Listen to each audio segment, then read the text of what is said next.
I had the pleasure this week of being in seminars and under the tutelage of Dr. Peter Carmichael.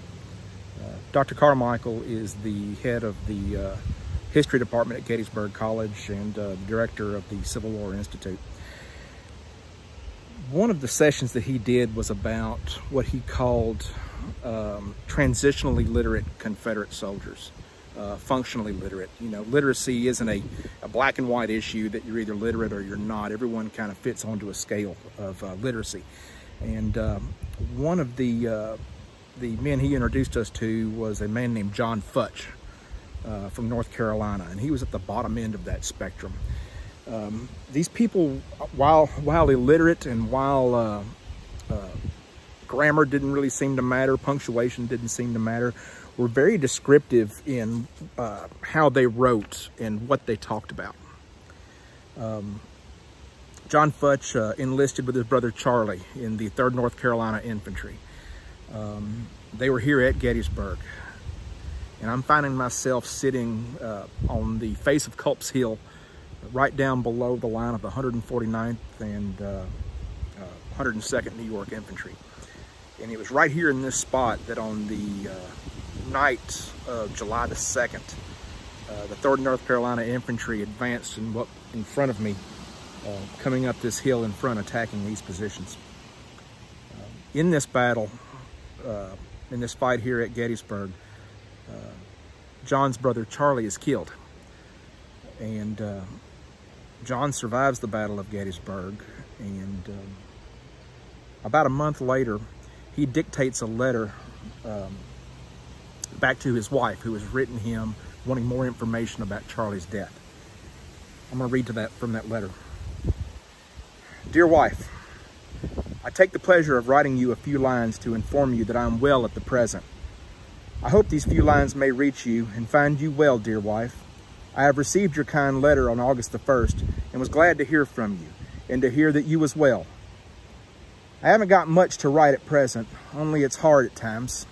Hard to hear from you. It's mighty hot and we have to march very hard, and I haven't seen no pleasure since Charlie got killed. He got wounded on the 2nd and he died on the 3rd. He was shot in the head and he suffered mighty bad. Before he died, I toted him off the field and I stayed with him until he was dead. I'm grateful. I'm great lost since I lost Charlie. I'm almost crazy, but I hope that I will get along with it while I can. I was mighty glad that you've taken, I'm mighty glad that you've taken the honey at long. It was such a good price. I wish that you had taken both.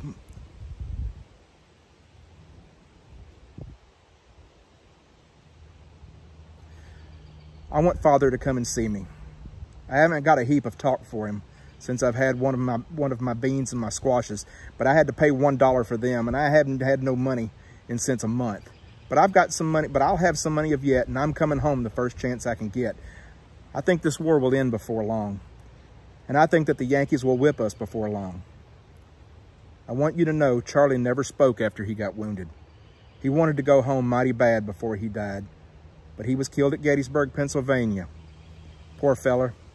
He got killed a long ways from home, and I was very sorry that I couldn't get a coffin to bury him, but I buried him the best I could. It was something that I never expected to have to do, but we don't know what we'll have to do until the end of this war. I remain your loving husband, John. A lot of letters that you hear during the Civil War were written with like a romantic flourish of, we bravely charged the enemy, we fought with our faces to the enemy, we fought with our country in mind. And what I've learned is these semi-literate were usually a lot more honest, a lot more raw in their delivery. And it's hard for me to read the letter, obviously, because it's almost written phonetically. So I stumbled a few times, but these letters were dictated. What you were hearing was not what was desired to get across to make them sound brave or more heroic than they were. What you were hearing was a flow of words that was coming straight from the heart. John Futch would not live a whole lot longer. John Futch, along with several others, actually deserted the Army about 3 months after the Battle of Gettysburg. They were recaptured, and they were executed by the Confederate Army. These places mean a lot. This dirt means a lot. There's blood in the ground here, but there's a lot to learn about, way more than just July 1st through 3rd of 1863. There's a lot to learn about who we are now, and I know I've taken up a lot of your social media feed this week, but you've been kind of that stream of consciousness of mine as I've learned to listen to different things and think about things in a different way. And I hope that I've been beneficial to you, perhaps, to make you think of some of these things in a different way as well. So